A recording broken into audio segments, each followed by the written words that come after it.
Hey, welcome to Picture This Film Reviews. I am Matt. And I am Movie Man Dan.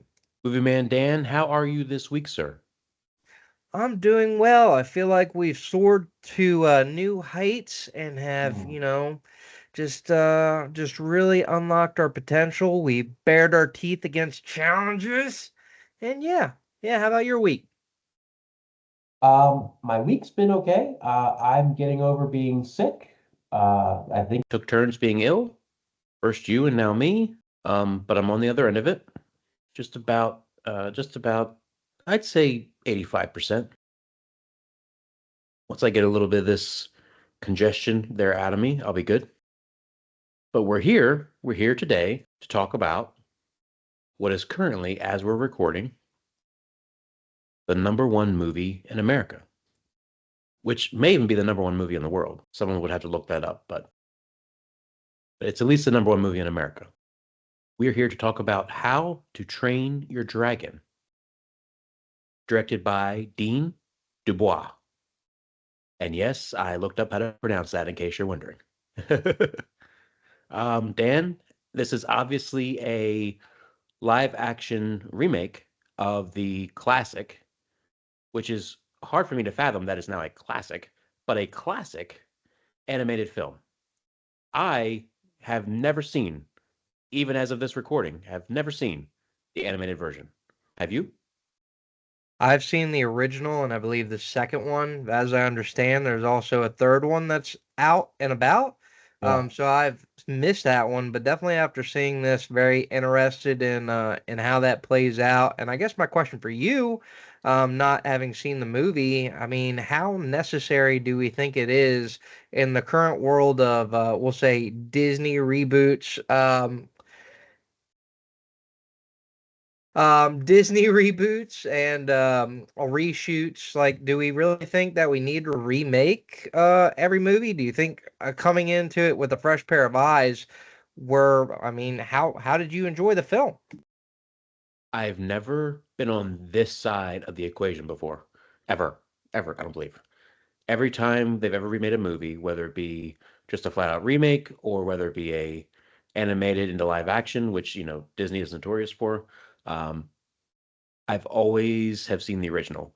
I think this is the only time ever that I've seen the remake before the original.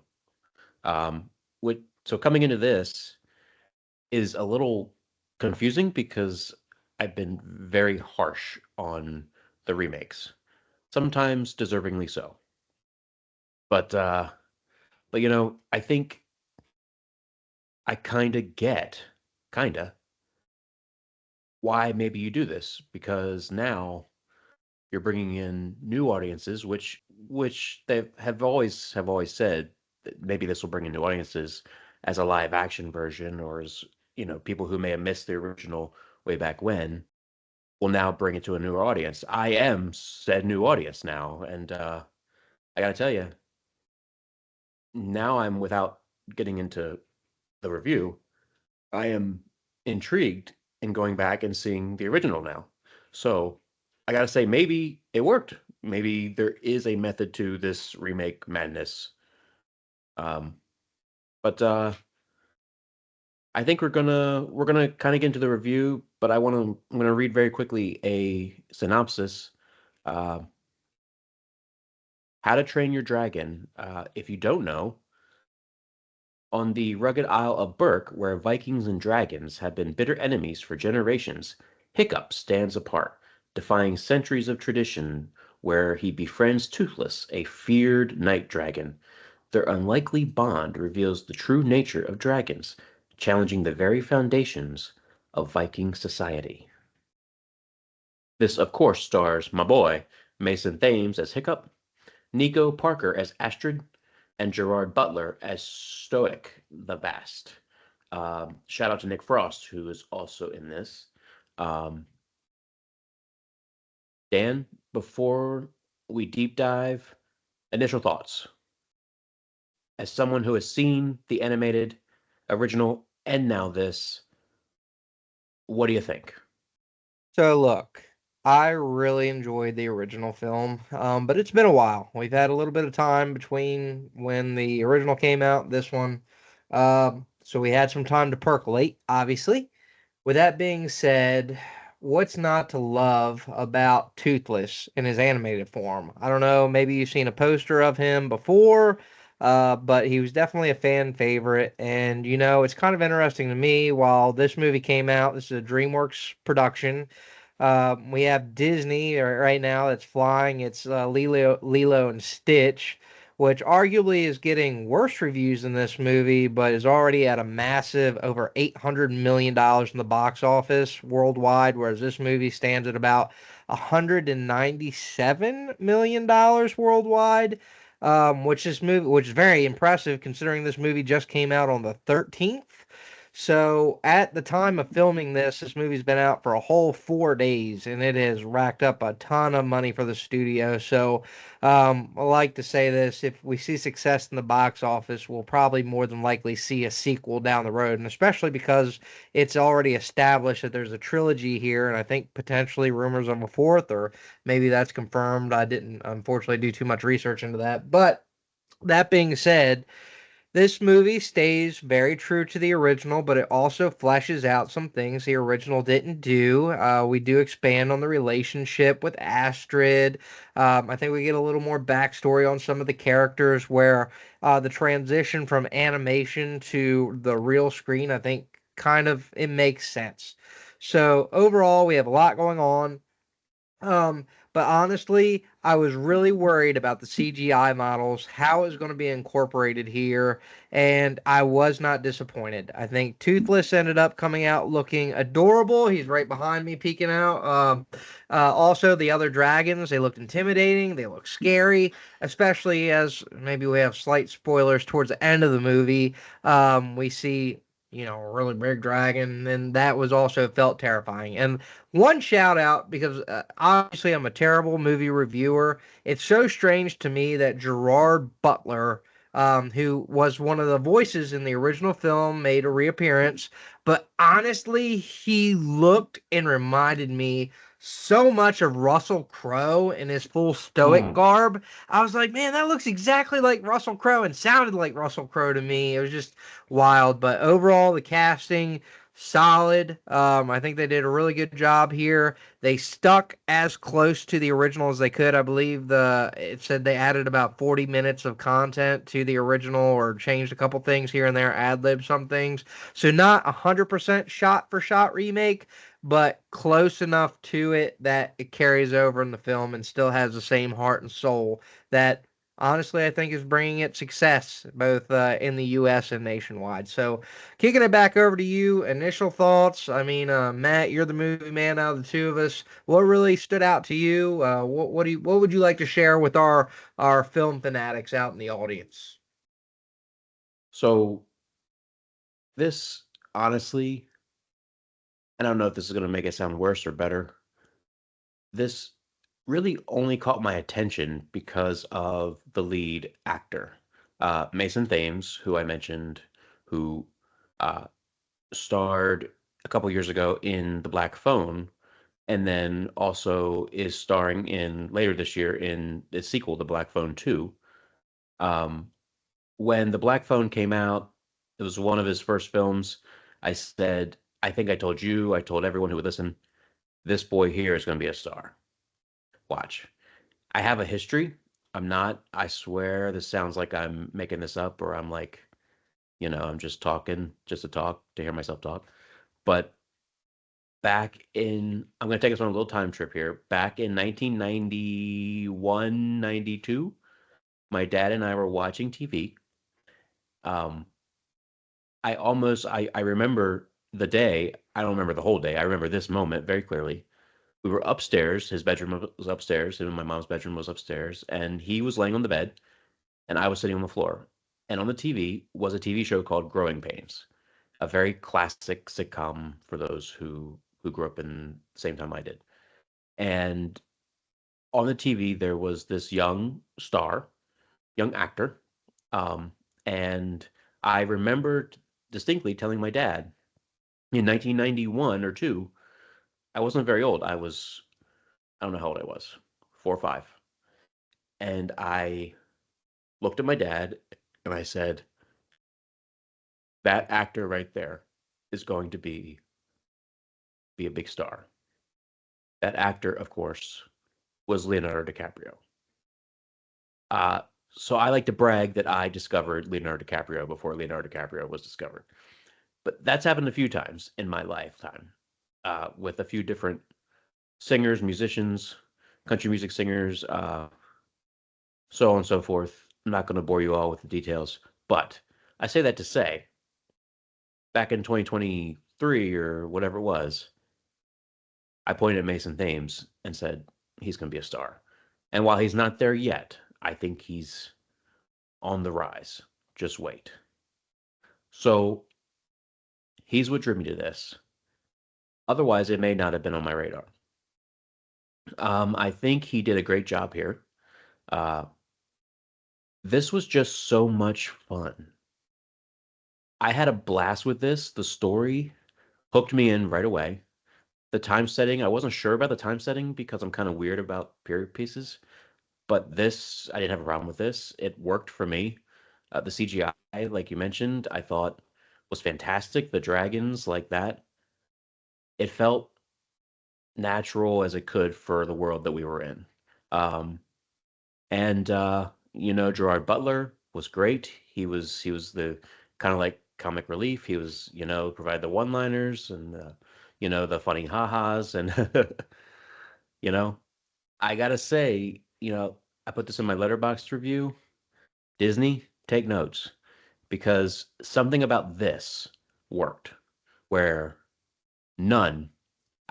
Someone would be like, "Well, what about Aladdin?" Or none of the Disney live action movies have worked. Big words coming in from Matt. It is kind of amazing though. Like we can talk about the quality of Disney films, and we can segue here for a second, because I agree That's okay. I segued. I segued about Leonardo DiCaprio, so it's okay. for the most part, I agree with you. I don't think that Disney does a great job transitioning its animated films to live action films. But overall, the money doesn't lie. People still go to the theater. They go pay for it. It brings in millions upon millions upon millions upon millions of dollars, and that's why they keep churning it out. I would argue that this movie probably deserved that kind of treatment more so than some of the other pieces that have existed in Disney's, vault. Because again, it almost falls victim or in the same thought process to me as the Marvel movies. Like they're all set up very similar. We all have, a hero, a heroine. We're setting them up. They go through a journey. Then something magical happens, and then we come to the end. Blah blah blah. Whatever.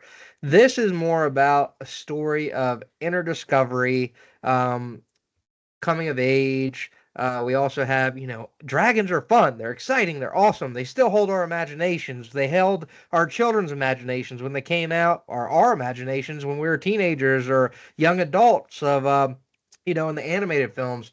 And it carries over today, and it's not waited decades to sit on something that's been tried and tried and tried and tried. It's still fresh enough that it's fun. It draws you into the theater, and this movie uses the same soundtrack as the original, the animated movie did, and it works. Like I don't know, like especially, and again, I'm sorry, slight spoilers. You get to the battle scene, especially, and that soundtrack's playing in the background, and it just has a good tempo to it. It brings you to it. It makes you feel like you're in the moment. And honestly, like you said, the character acting was very well done.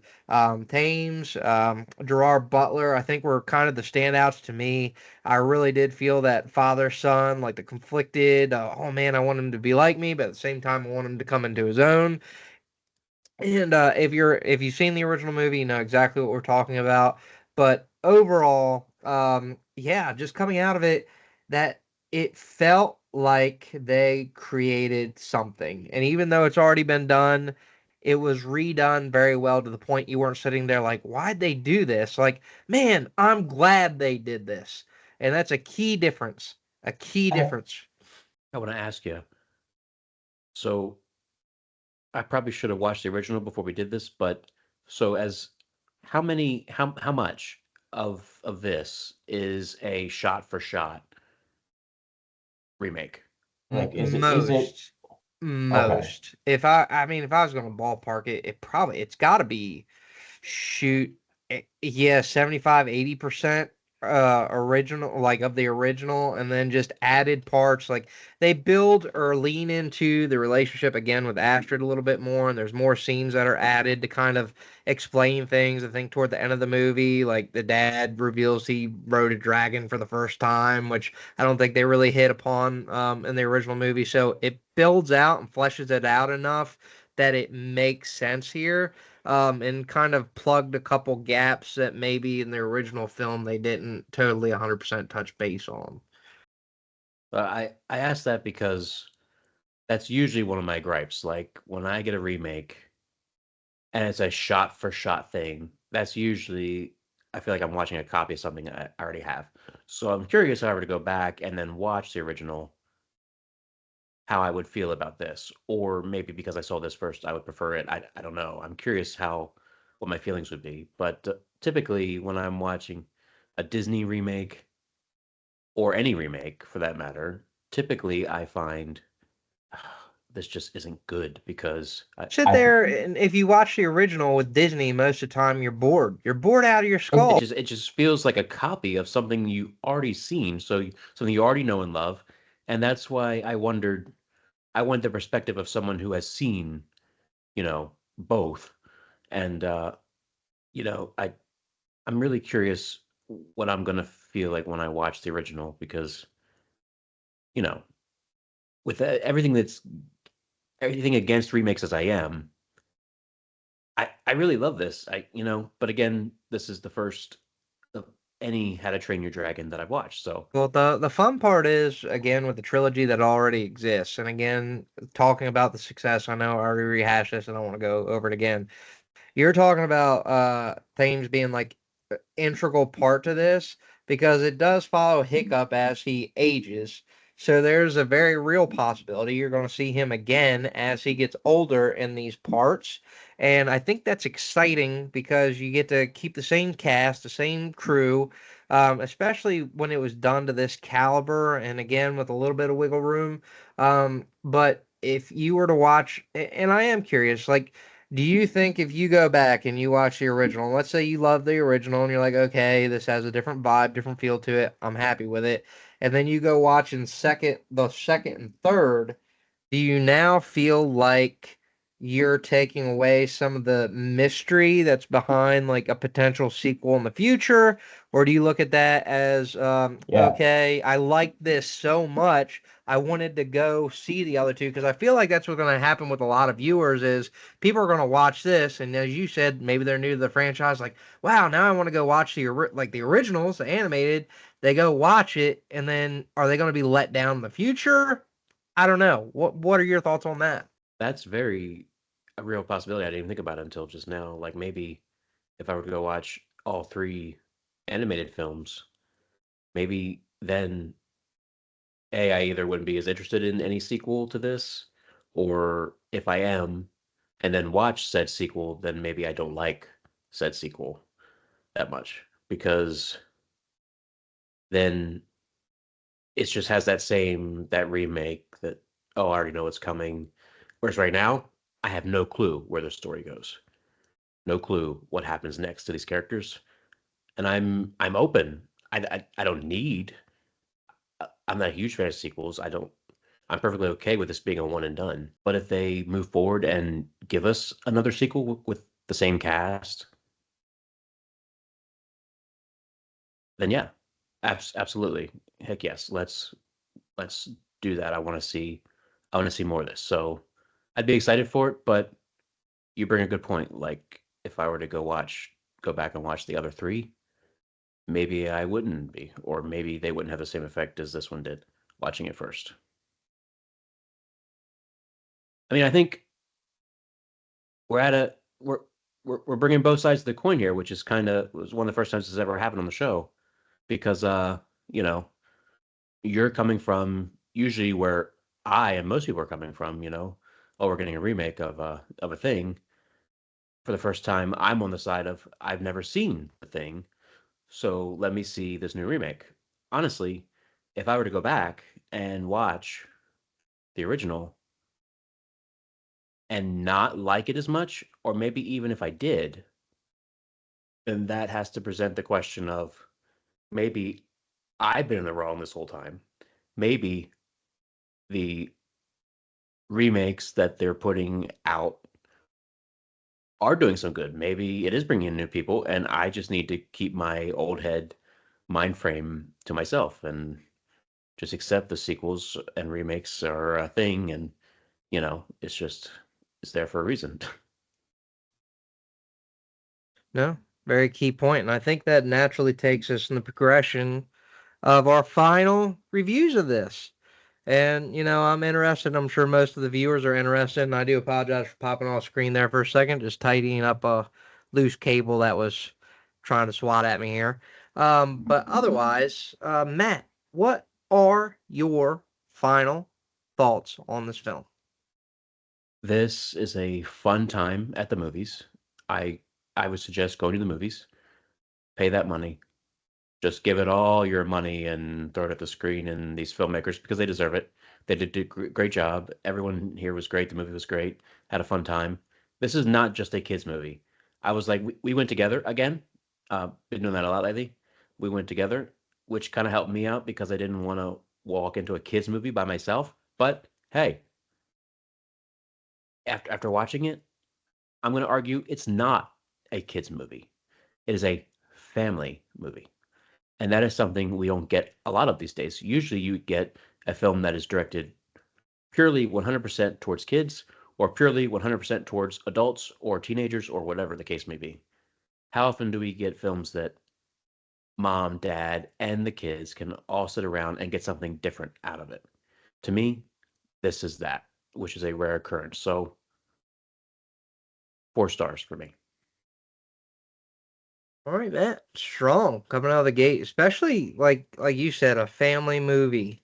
Um, I mean, the last one I saw before this would probably be the Lilo and Stitch, and I know I didn't get to do a review on that, but by comparison, if I had to go to the movie theater and pick one over the other, or if I was going to sit down and maybe when this finally releases to streaming and say, hey, which one would I rather watch with the family, I would definitely pick this. I think it's got a lot of heart. I think it's got a lot of soul. I think it's got a lot of I don't know what makes a movie great, and maybe that's a whole nother video we could shoot about, what really are the elements that make the movie. The soundtrack, the screenplay, the acting, all that goes into it, the mise en scene, all that good stuff, right? So when I sat down and I really thought about where I'd rank this movie, I thought, I enjoyed it. My kids enjoyed it. Matt seemed to enjoy it. I took all that into account. But honestly, I'm right at the same spot. I'm at a 4 out of 5. And again, it was really well done. I really enjoyed my time, like you said. I don't think anybody in the theater had a bad time, unlike Friendship, where people were, complaining about it. And the theater was relatively filled for I think Yeah. for the time that we went. Yeah. So definitely speaks to the draw this has, especially with young people. There were a ton of young people. So yeah, Matt, I'm glad. And not even and it wasn't even a lot of small. I mean, there was definitely a good amount of small kids, but there was also a lot of teenagers and people our age that were there with their kids. Or I feel like this is for people that grew up with the original are now young adults that are seeing this. So I mean, it's not like I said, it's not a kids film. It's a family movie, and I think that it's well worth checking out. For the ages. But yeah, Yeah. Matt. So I know recently we've been talking about. I know we have some great big titles coming up for our fans that follow us, or I would say fans, but just folks that watch movies with us. I guess would be more a key term. We have 28 years coming up. We have or 28 years later. Sorry. We have Jurassic World coming up. We have Black Phone 2 coming up. There's a lot of other ones that are just hitting theaters left, right, the other. Superman. I know Matt's super hyped about Superman. Uh, so overall, guys, we have a lot of reviews upcoming. Really glad that you could stick in the show with us today. If you had any thoughts, call outs you'd like to make about How to Train Your Dragon, did you think it was a hit? Did you think it was a miss? Did you think that there was something they added or took away that you think completely changed the whole vibe of the film? Let us know. Give us your thoughts. We always like hearing the perspectives of other people. And otherwise, Matt, if you're following us, you're watching all these episodes, or you stuck around these 30 minutes while we're talking about this, one of our longest episodes in a while, where would you say that you would want to, where could you check in with us? Where could you contact us? You can watch us right here, youtube.com/picture this film reviews. Please like, comment, as Dan said, and subscribe. Ring that little notification bell so that way you get notified each and every time we drop a new video. We're not on schedule anymore like we used to be, kids. We're just dropping them like it's hot. So you never know when we're going to pop up. Um, you can also follow us on Instagram at Picture This Reviews. Every time we post a new video, we post on Instagram and occasionally in between. So check us out there as well. Awesome. And if you want to, you can just follow Matt out of his driveway to the movie theater, and then you can find out exactly what he's watching. Oh, sorry, don't do that. That might be a little. Yeah, and you can sit right next to me in an empty movie theater because that's what these people do. And I don't say anything. I wait 10 minutes and then I move a seat down. Super polite that way, guys. He's been Yeah. trained very well, so that's a plus. But overall, guys, just remember, just like the main message of this movie, you're special exactly the way you are. You don't have to change yourself to be anybody who you are not. And We didn't even get into that. That's a whole nother episode. We didn't even get into that. Like I love gosh, I'm so sorry. I love the message behind this movie, which I'm sure was in the original, but such an awesome message from the movie. Sorry, I'm sorry, but I had to put that in there. well, that's the thing, and why I think it was so successful is that it's still relevant today, unlike other films that have been made by other people, which we're not, I'm not gonna bash. Yeah, I'm sure people can figure it out. But yeah, it's timeless, and that's what it stands by, and that's what brings people to the theater. Like, give it some heart, guys. Give it some heart. Don't just pump out films because they get you money. Just follow what actually makes an impact. Make your films mean something. So, but other than that, I know Matt does a really beautiful job signing us out. And from Picture This Film Reviews, as always, thank you for joining us today. And Matt, what's your message to the audience? Everyone have a great week and love one another. See you guys.